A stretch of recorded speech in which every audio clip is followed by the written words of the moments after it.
Hey, and welcome to Smash Stories, the series where we learn about and learn from some of the best smashers in this community. Today I interview Reno, who's a Shiek player now transitioning to Fox, ranked number 74 in the world. We talk about how he got into Smash, how he got good at it, taking Smash full time, what that was like, as well as experiencing burnout from Smash. It's an absolute great interview, and I am pleased to introduce Reno.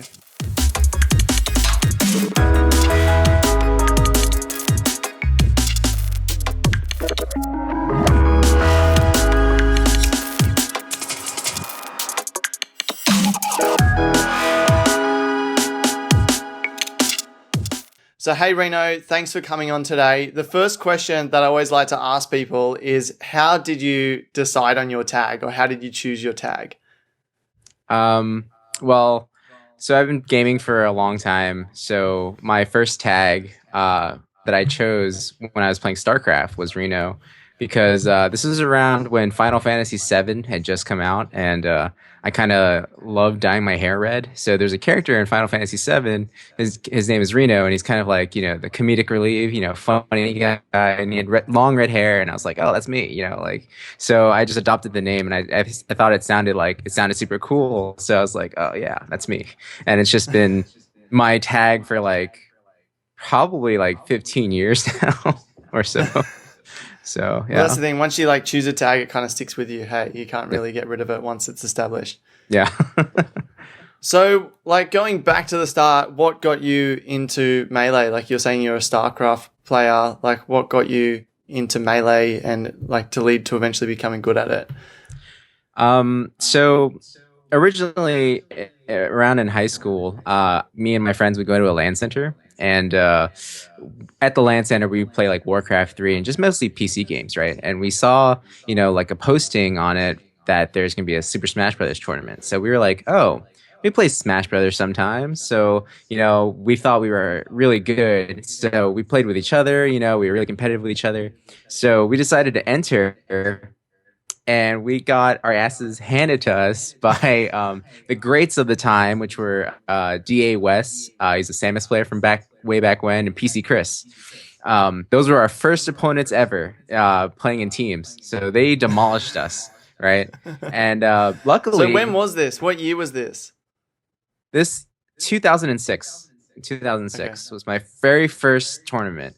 It was a Deadly Alliance gauntlet. They used to host either weeklies or monthlies every now and again, and at the LAN Center, and it was just a whirlwind of introductions to the whole Smash scene.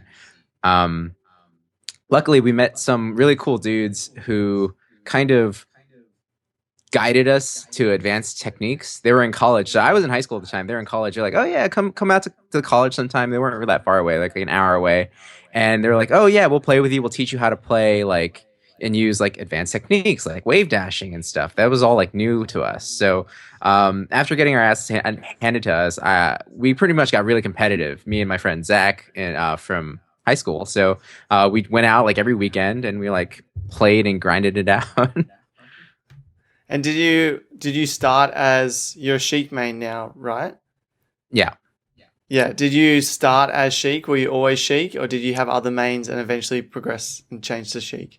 I always was Shiek because my friend, he played Link and Ganon.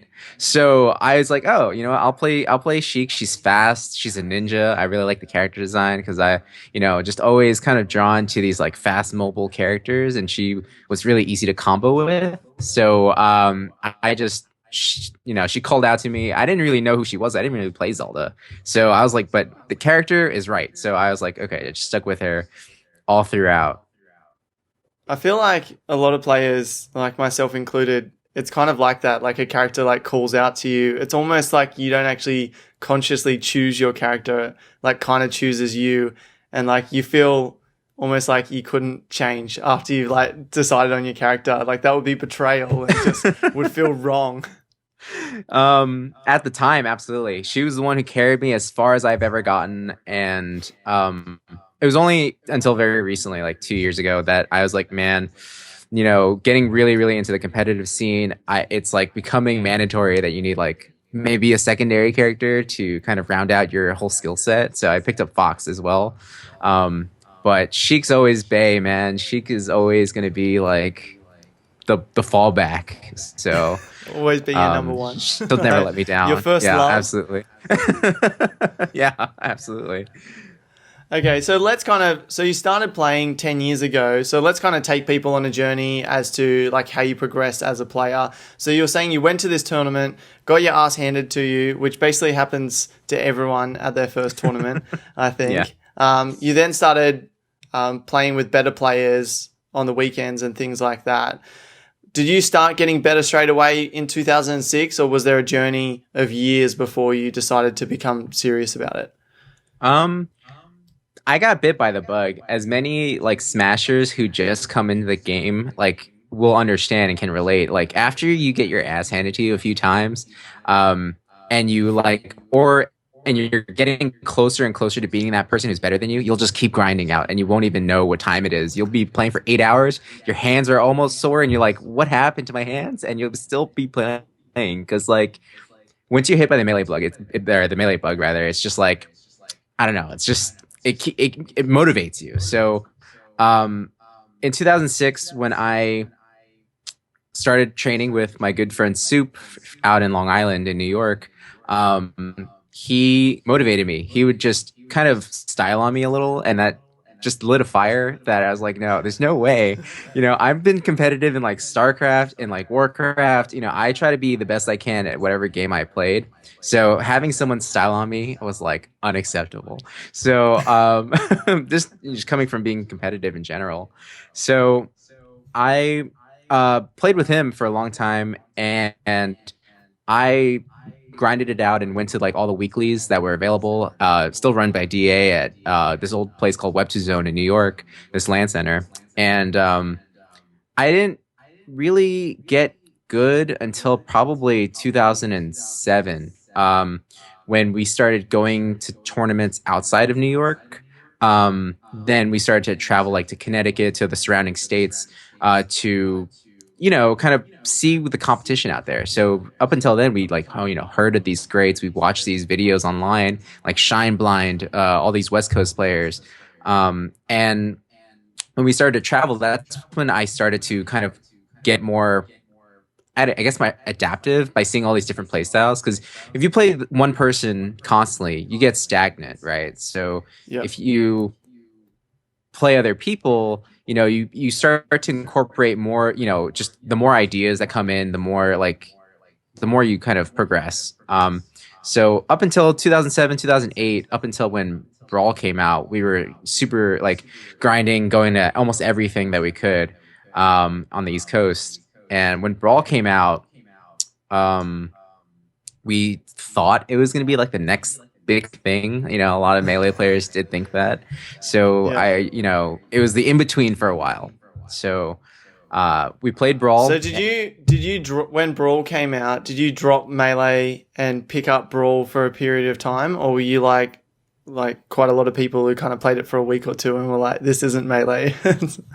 We played it for about like 2, 3, maybe even 4 months, like straight, because like all the tournaments had shifted to Brawl.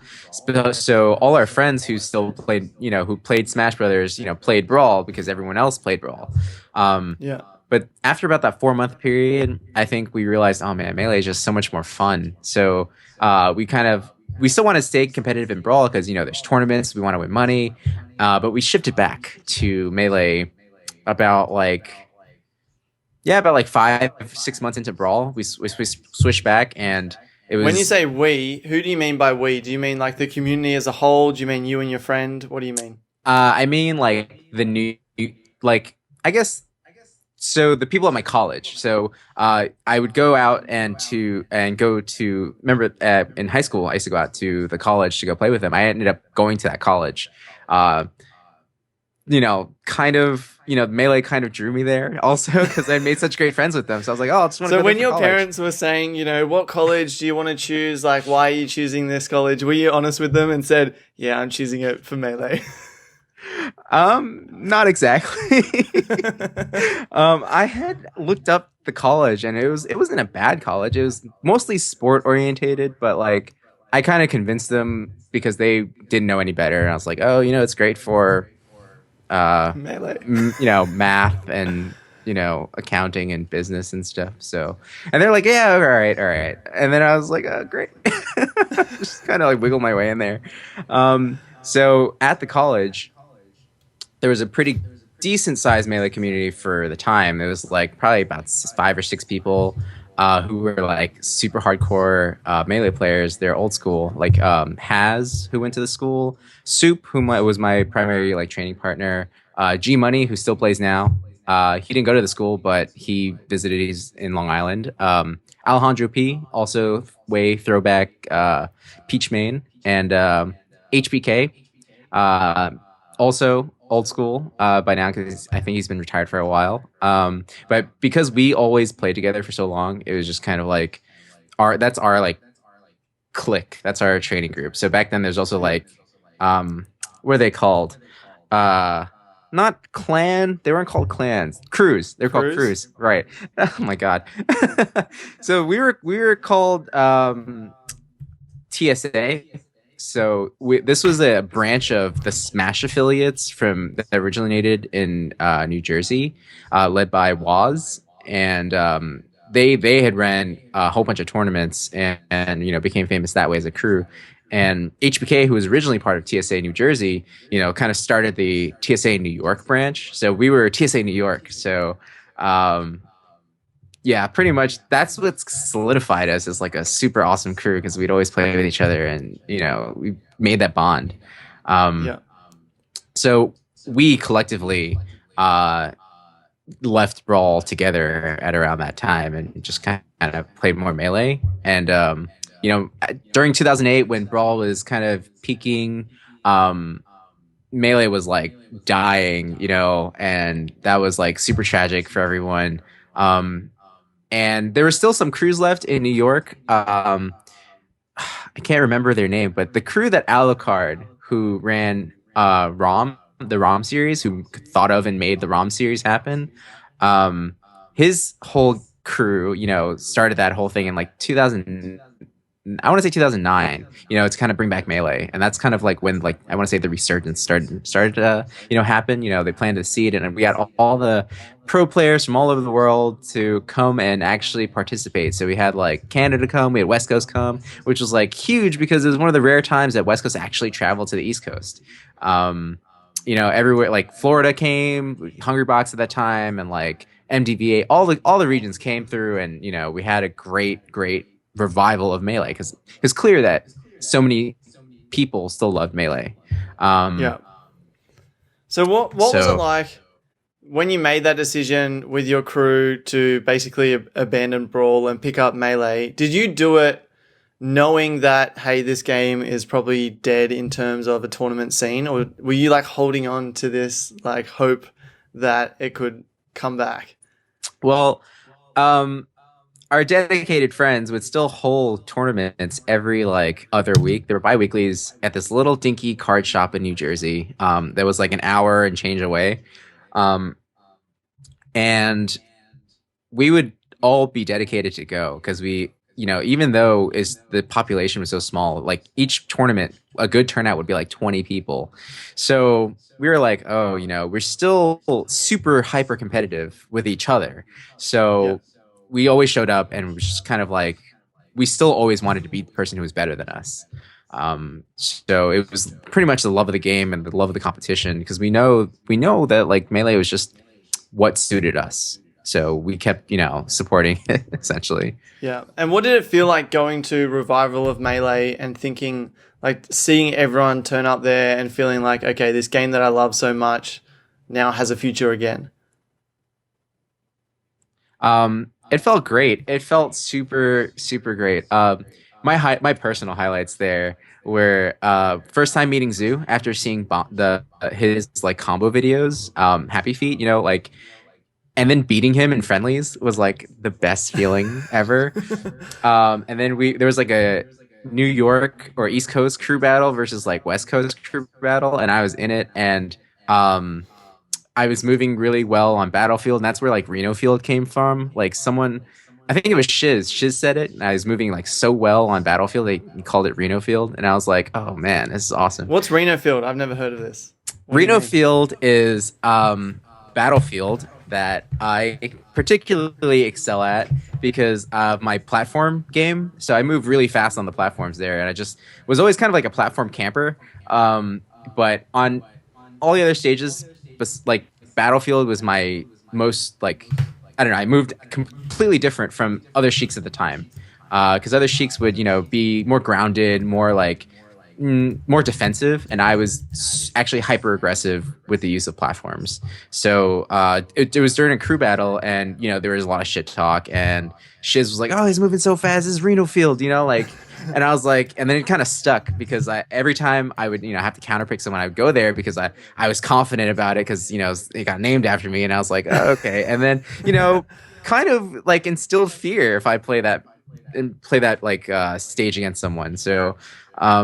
Revival of Melee was like so epic in terms of like all the big names that turned out. Like PC was there, KDJ was there, like West Coast was there, Zoo, then Florida Hungerbox at the time. He wasn't as good at the time, but he showed up. Mango showed up to like Revival maybe one or two. I don't remember which one it was, but he showed up. Just people flocking in from everywhere. Kage at the time. Yeah, well, I can say I'm just googling it now. Revival of Melee was March 7th to 8th, 2009.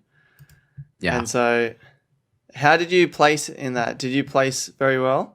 I'm looking for you. I don't think so. Can't find you.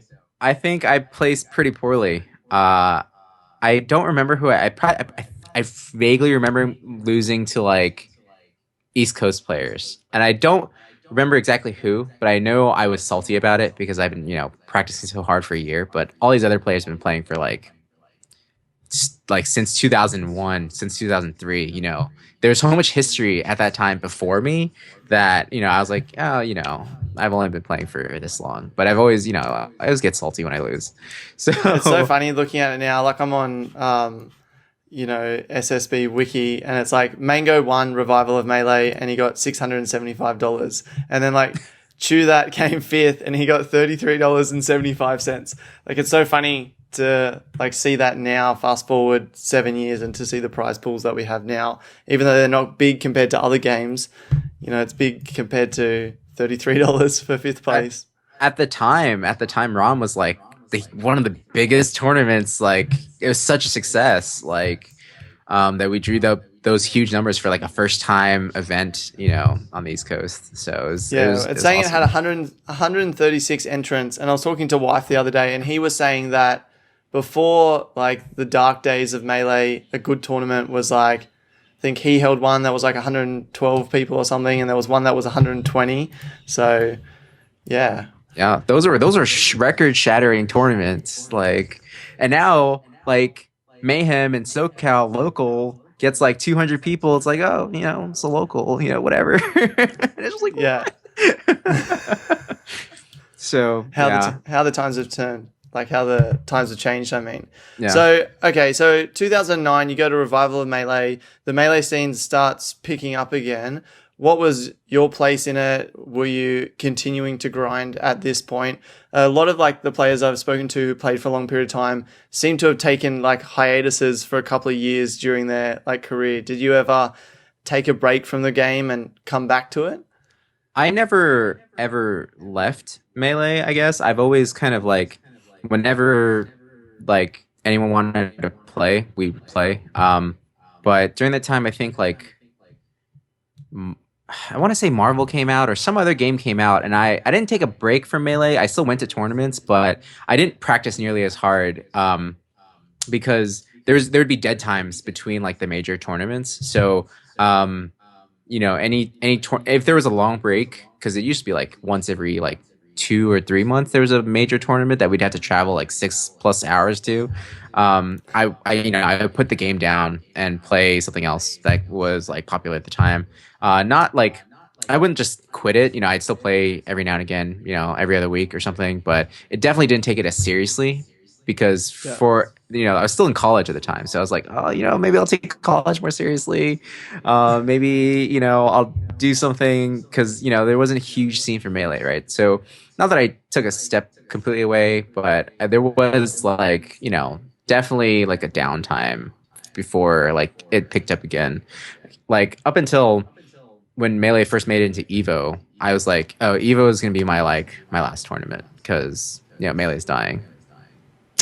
Like, but with everything that happened at Evo, how can you quit Melee at that time? It was so hype.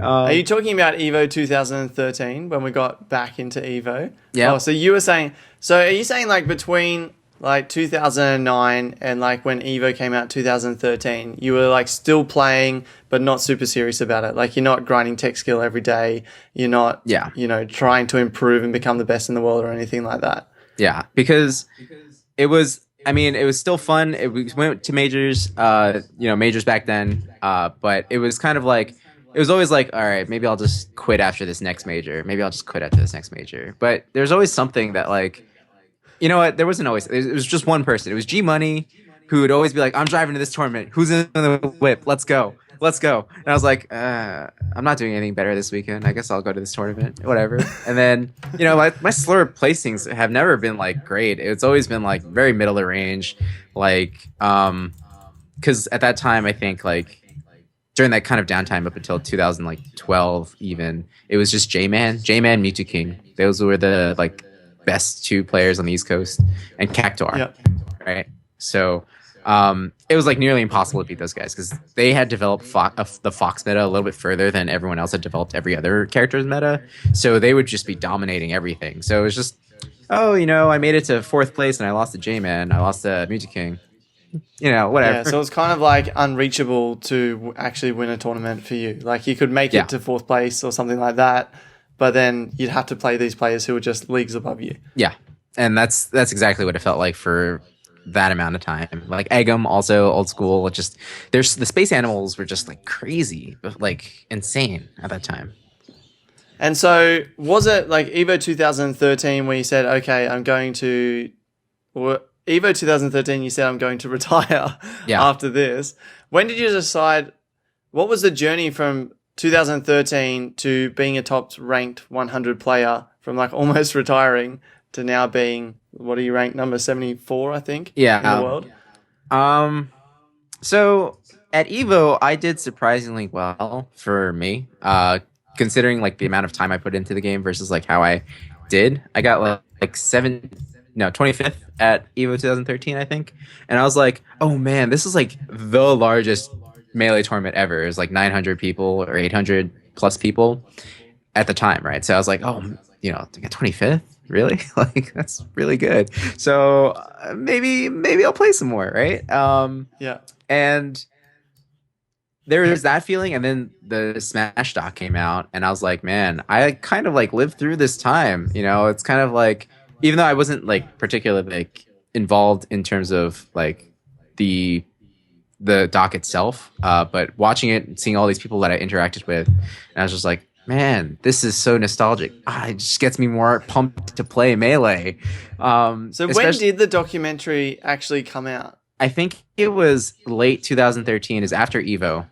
Okay. Closer to like, I want to say like October-ish of 2013, I think.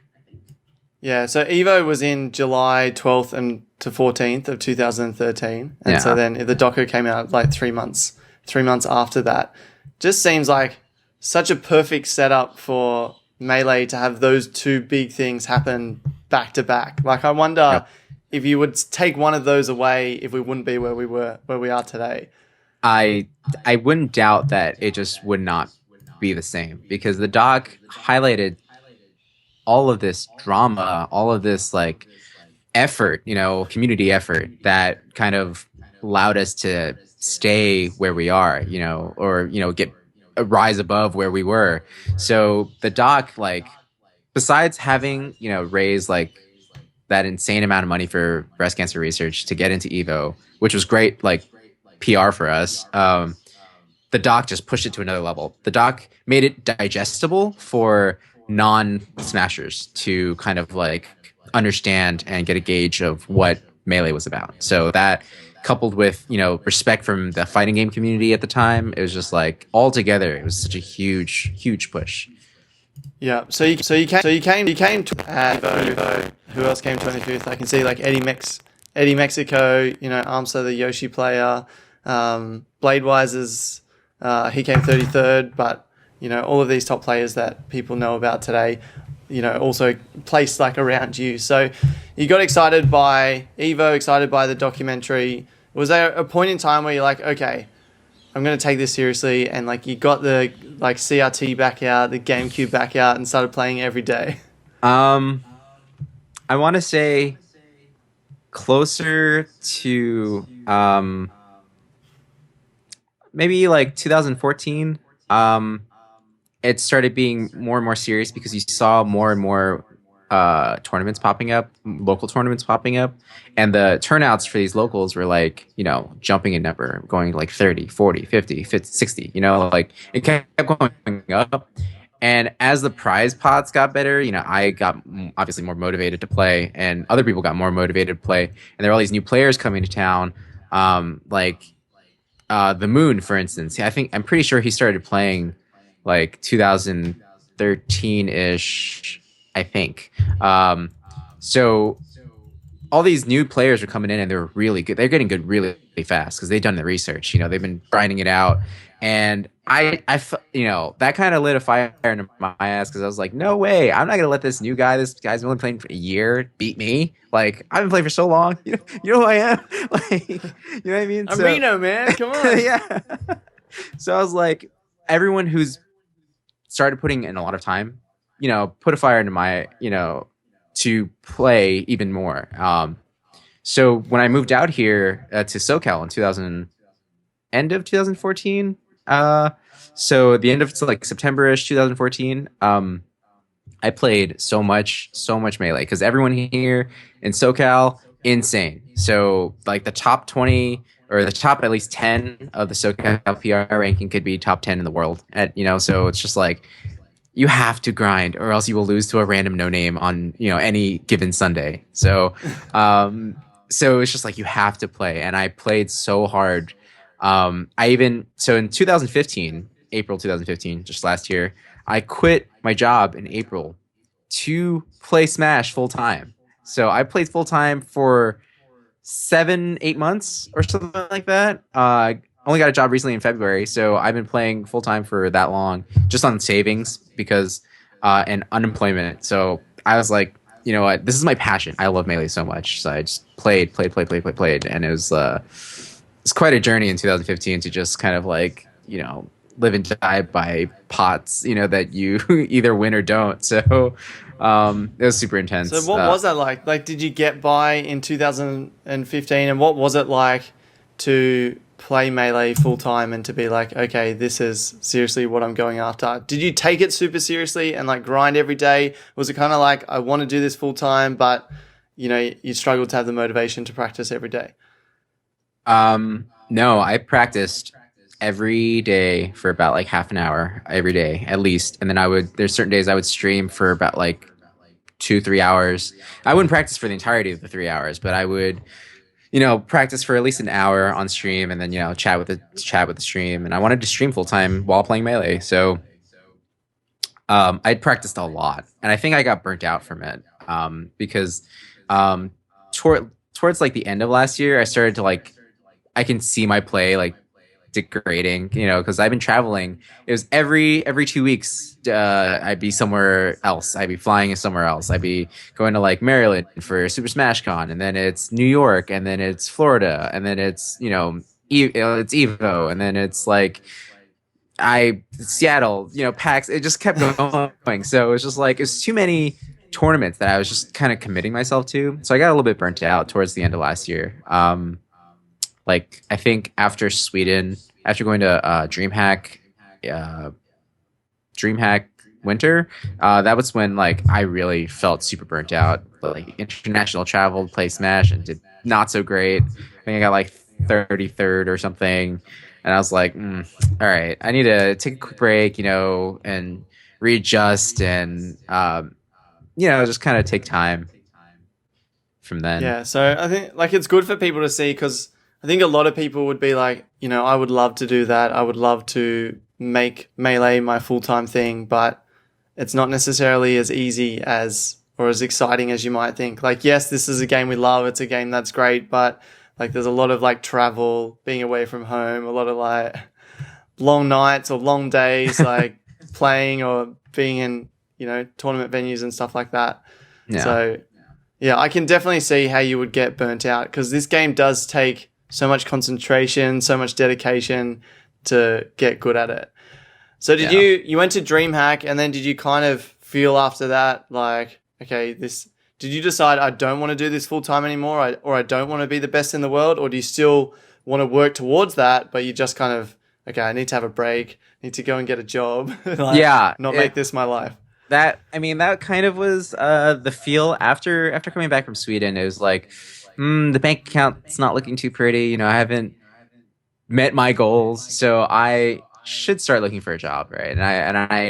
I've always been in the back of my mind, like if I don't become like a super great in Melee, I always want to stay in gaming. So I wanted to do something like longer lasting, like community stuff or like PR stuff. That's what I went to school for. So I was like, I want to stay in gaming. So I kind of worked towards that. But I still get salty every time I like do poorly. So I'm a really competitive person. So I kind of always have myself for motivation. If I do poorly, like I don't want to lose to this person, I don't want to lose to this person. I'll practice, right? But I mean, when you're grinding that hard, yeah, like you can see from Armada's tweets, where it's like I can't get good sleep when you're out traveling, right? You can't rest. You have so many expectations. I'm ranked this, right? If I lose to anyone lower than my rank, it looks really bad. And there's endless teasing, So it's just like there's a lot of pressure. So having Do you think that pressure comes from the community, or do you think that pressure just comes from within yourself? half and half. Half myself because I hate losing. Half the community because so personally being a transplant from the East Coast, I was kind of held under a microscope when I came to this to SoCal because it was like, oh, this East Coast guy's coming in, think he's hot shot, right? So every loss I had to someone who wasn't ranked was like super scrutinized, right? Even though I made friends with these guys, it's always like, oh, you lost to this person who's unranked. I thought you were good from New York. So it's just you have to do well so you don't get shat on by people just talking. It's also it motivates you, but you don't want it to happen. So yeah. So one of the things that I think like would be really hard as a top player is the mindset and like having the right mindset towards the game as well as tournament mindset. How do you deal both with like the mindset towards the game and people dissing you or losing to unranked players or whatever, as well as during tournaments? How did you not get tournament nerves or stuff like that? Like, do you have any mindset tips or hacks is what I'm trying to get at? I went so besides from just going to a whole bunch of tournaments and getting those feelings, right, and being able to control them, having gone to tournaments since like 2006, you have that experience, right? There's that. Yep. And in I want to say it was like around 2014, Cactuar, who's amazing, always like coach to the stars, coaches PP, coaches like Mango, and just kind of is such a great teacher. He put me onto this book called The Inner Game of Tennis, and if you I just read that book. Yeah, someone just put me onto that as well. If you just replace tennis with like Smash, it's just like like if you don't scrutinize yourself and beat yourself up over everything and just kind of think about it as a cause and effect, then you can change the cause and effect without putting emotion behind it, and so you don't get tilted nearly as easily, right? I every time, well, not every time, but sometimes if I come home from a bad loss and I'm like getting really salty about it, I'll not that I would flip through the pages, but I would remember like, oh, this is what happened. I would immediately get back to the grind. I wouldn't linger on anything like too emotionally. I'd just be like, okay, this is what happened. This is what I need to adjust. This is, kind of like keep prepping myself. Because if I say that someone else won because of X excuse, it's not true. It's something I can control. Being with Melee, with a game that gives you so much control of your character, I think that if you put the time in, you can definitely like overcome anything. So Yeah. I think that's like a good approach to improving. Like I'm trying to read books and stuff like that to think, okay, because it is such a hard game and because there are so many good people, it's like, okay, I like run my own business. I'm married, I've got 3 kids, so I don't have like heaps of time to grind. So I'm like trying to work out like mental hacks and stuff like that to practice better and to get better faster. And yeah, I definitely think like that inner game of tennis is really good in terms of like disassociating yourself from your results or your performance. And I'm like, started listening to a book by John Wooden, who was like a basketball coach who did really well back in the 60s. And he talks about like a similar Mhm. sort of thing, not worrying too much about results, but just, trying to play your best and stuff like that. And so like that kind of rings true like with what you're saying. Do you find like there were any techniques like in terms of that, in terms of not like getting too emotional, not getting salty? Are there any techniques that you use to stop yourself getting salty as someone who naturally goes that way? um hmm. I especially when I go to locals now, if I lose, I know that I am still trying things. And locals is the best way. Yeah, it used to be if I lose at any local because I just moved here, it was like, oh well, crap. I am super super try hard and I still lost. But now it's more like I'm trying this new thing at a local because it's much better to try it here than at a national. So at locals, I focus on getting better. I set out to make my Fox better. Fox takes a long time. It's a huge process. I take a lot of bad losses, but that's okay because I feel like I'm learning something every time I lose, and it's like I'm learning something about myself, and I'm applying that to the next time I play. For instance, like the first few tournaments, I would be losing because I felt myself getting tired. I would totally get like tournament fatigue, like towards the end of the day when brackets are starting. Like I've been playing friendlies the whole time, and it's just like the more and more I learn from myself about myself, the more I apply it. So I set the goal that every time I play, I try to learn something. And so that's the approach that you take. How does Yeah. it feel like going to big nationals like Evo and stuff like that and being ranked 74th? Like obviously there's big prize pools, like first place is, or what was it at the last Evo 2015, first place was like $11,000. But if Yeah. you came ninth, like you get nothing. You get How like does it yeah. feel being a top player going, and you're going to place quite well, but unlikely to make any money from it?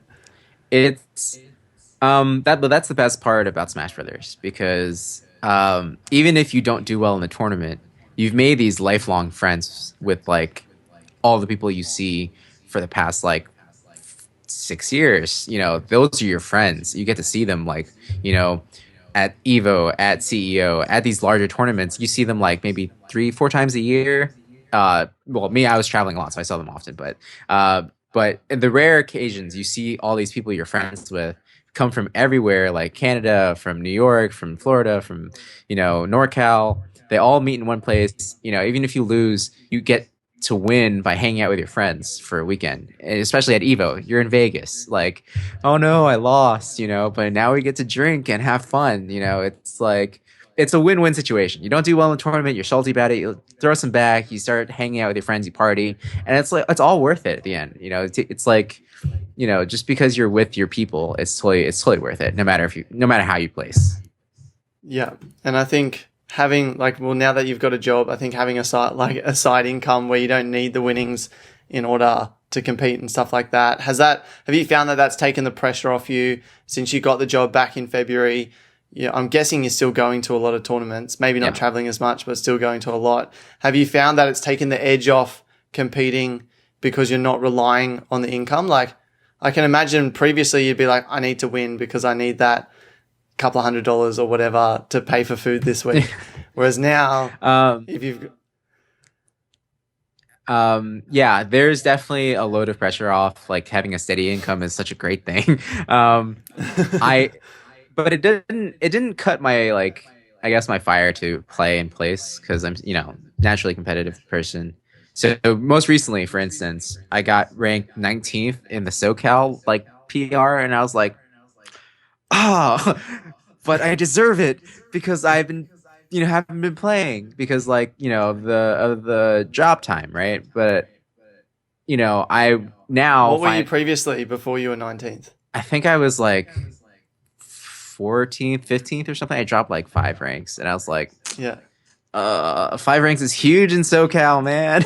Like, um, just being on the top 20 in SoCal is like such an honor, actually, because like everyone here is so amazing. But it again now especially more recently after the rankings came out, it's like, all right, maybe I can find like 15 minutes to play here, or half an hour to play there, and just like get back into it again, because it's just, yeah, I don't know, it just keeps bringing me back in because I want to be good and uh, keep up with my friends essentially. Yeah. And so you went through a season where you're like, okay, I want to be the best in the world at this. I'm going to make this a full-time thing. You got burnt out from it. Do you still have those ambitions, or is it just more of a casual thing now that you want to stay good, you enjoy the competing, you want to keep up with your friends? Like, what does the future hold for Reno in terms of Smash? I'm definitely not gonna fall back too far in the casual. I'm okay right now. I'm okay with being, status quo. If I can jump up some, like from world rankings to like 60 to like 50, I'd be happy. I'd be super happy, right? But if I'm like, if I can, the goal right now, realistically, if I can hold this job and play Smash, the goal right now is to remain in the top 100. If I at the end of the year I'm still top 100, I'm perfectly content. Like, Yeah, you're still happy. yeah, And what will you especially be? Oh, go on.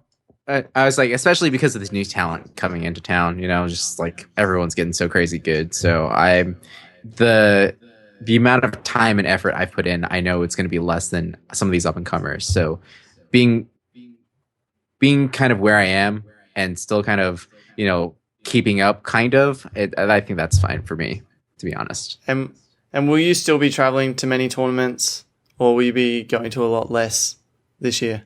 I'm right now, I'm still traveling to at least the locals. Every local that comes up, I'll show up at 2, and I'm going to the major tournaments. I'm going to CEO. I'm going to Evo. I think there's an event in Boston Shine later in August that I'm going to attend. But I have to plan way in advance and get approval from my work. Even though they're Yeah. cool with it, they know like I play Smash competitively. I don't want to you know put that on them for having me leave for so often. So I just want to go to the super big tournaments and not every like good size, medium size regional like I used to. So Yeah. uh, Like, did you go to Pound yeah, by any chance? no, I did not go to Pound this year, even though that was super huge. But I didn't go to Pound for a different reason, and I'll just leave it at that. Okay. What about Genesis? Did you go to Genesis? Yes, I did go to Genesis. I placed 33rd, I believe. Um, that again was kind of during my burnout, like right after like December was kind of cool down, and I was just like Genesis January. All right, let's do this. I got 33rd. I'm not mad about it. I lost to pretty good players. I lost to PP and I lost to Santi from SoCal. He's like extremely good. He's like ranked like 7th or 8th or something. So if you can hang with those top dogs in SoCal, like I'm okay with it.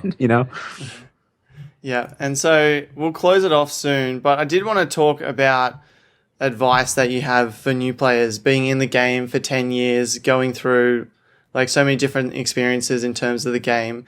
What advice do you have for newer players like myself or anyone listening that want to get good at this game, want to make it a big part of their lives? Do you have like practice tips, or do you have like just approach to the game tips or anything like that? um, Go to as many tournaments as you possibly can, play as many different people as you possibly can, and everything you see and everything you lose to, like if there's a technique you don't understand, a technique that you can't quite figure out, I would try to like mimic it and kind of figure out a workaround. So with every problem, try to single out what exactly you're losing to and then solve that problem first in your own like solo practice time.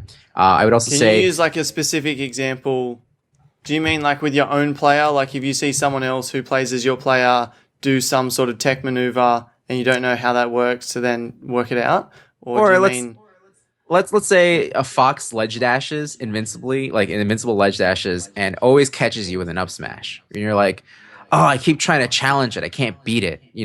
What can I do in the future to beat it? So, then you start thinking about the options. You start thinking about what the problem is and what are the separate options to counteract it. You can ask like a pro player, oh, hey, what can I do here? That's like a good, nice, specific question. If you talk to a pro player, don't say, do you have any tips for playing Fox? It's just like, well, go home and grind tech skill. like, that's a common complaint. Like when newer players ask pro players, like, do you have any great advice for, non-specific vague character?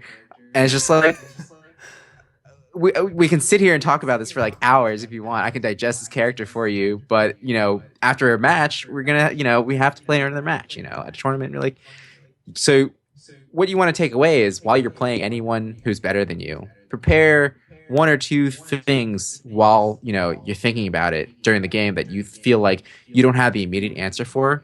Zoom in on those things. Ask the pro player, oh hey, this specific instance happened. What beats that? What get really specific, because otherwise, again, it's just be like, well, practice. yeah. So if you ask a vague question, you're going to get a vague answer. So by being specific and by saying, in this situation, what can I do, is going to help you get better advice from the better players. Exactly. Absolutely. Yeah. And do you believe, basically everyone that I've interviewed so far have said, like, in order to progress and to become good at this game, step number one is to grind tech skill and to get good at movement and tech skill first before you really tackle anything else. Do you take the same view and the same approach as that in terms of getting good at this game? Like 5-6 years ago, I would have said no.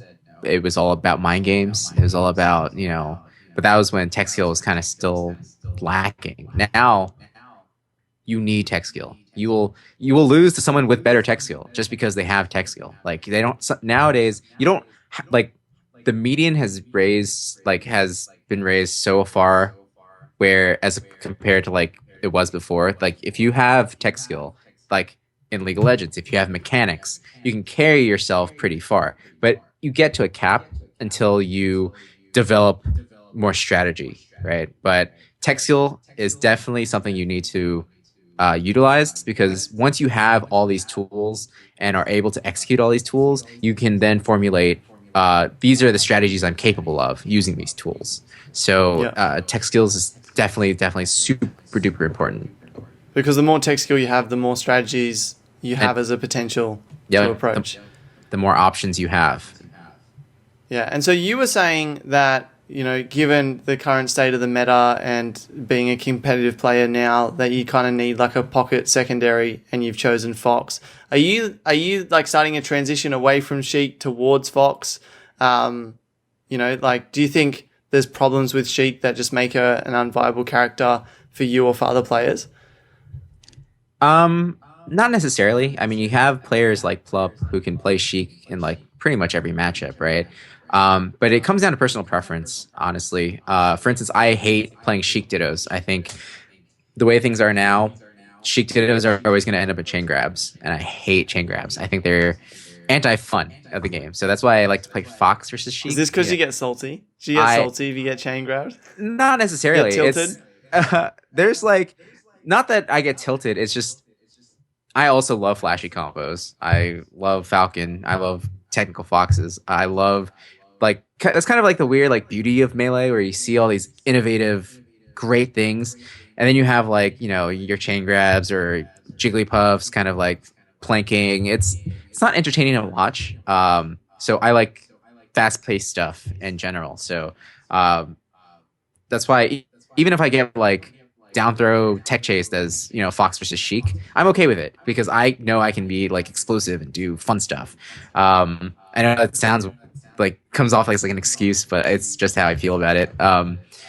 So do you just use Fox for Sheik Dittos? Like, have you got Fox for particular matchups, or have you just got Fox because you just need another character to work on?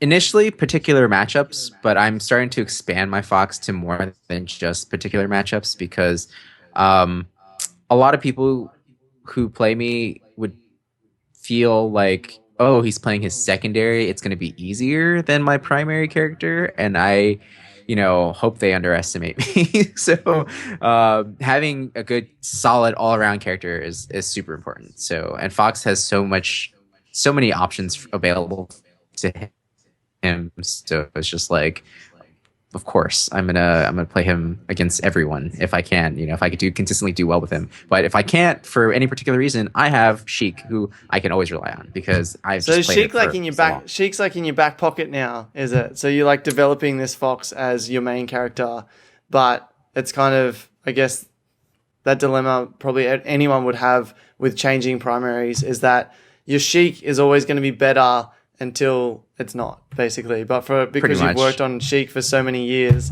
it's going to be hard to get your Fox up to that level. Yeah, it's with Sheik right now. It's like riding a bike, and with Fox, I have like one training wheel left. I have to put more time into him because it's a lot of catch up at this point. I had to put in like years I've put into Sheik. Take some of that and address that to my Fox. So I've been playing Fox more, but again, that's only to build it up so that it can reach the level my Sheik is. Do you feel like the time that you spent on Sheik will be wasted? Like if you change to Fox and cease using Sheik, do you feel like the 10 years that you spent with Sheik is wasted time when you could have been working on Fox? No, not at all. Because Sheik carried me, man. I should never forget about Sheik. I'm always going to feel most comfortable with Sheik, even. As I get older, as my hands start giving in, I'm gonna go be picking Sheik because I know how to play her, and she's like a lot less technically like demanding, So Sheik is always gonna be there. She's just the comfort level with Sheik is just crazy. So Fox, I have to think really hard, focus because it's a new experience. Sheik is always gonna be there. So yeah.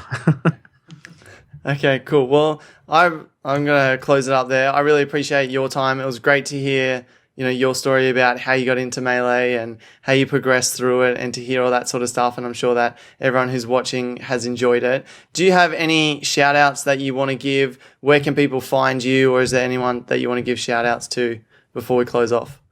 I guess I would shout out, first thing would be to my husband for supporting me through all of this, being unemployed for a year, kind of just being with me for, traveling a whole bunch. I'm away from home a lot. So him and definitely. So did he bankroll you?